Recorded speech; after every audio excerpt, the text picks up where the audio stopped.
Good morning, Backyard Kids. We had such a great Easter last week, and it's great to be back talking about what's next because we're not finished talking about hope. Sometimes when we're going through tough things, it can be hard to see the big picture. Sometimes we have more questions than we have answers.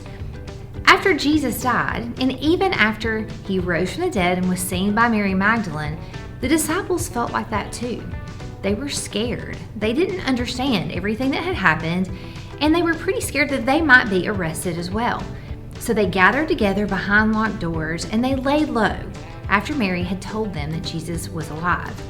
Then, later that day with no warning, a man stood among them, seemingly from nowhere, inside the locked room.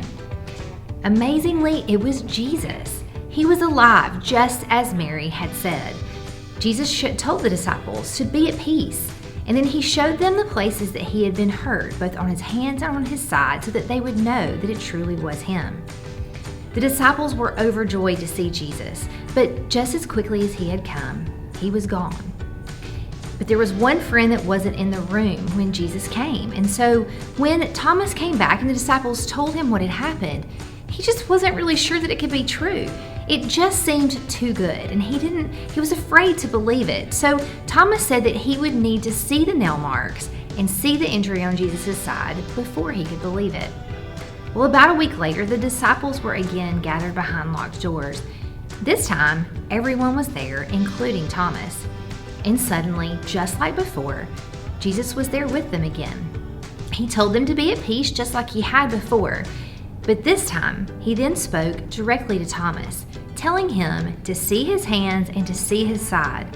He told Thomas to see and to stop doubting so that he would believe. Thomas could clearly see now that Jesus was alive, but Jesus wasn't mad at Thomas for not believing. He understood that that can be hard, and he lovingly answered all of Thomas's questions.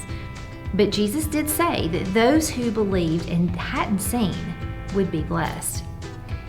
Now, guys, you and I are going to have questions too sometimes. There are just times in life when things don't go the way we expect or we have a hard time finding hope. But that's when we need to stop and remember just how much God loves us and that God is always with us.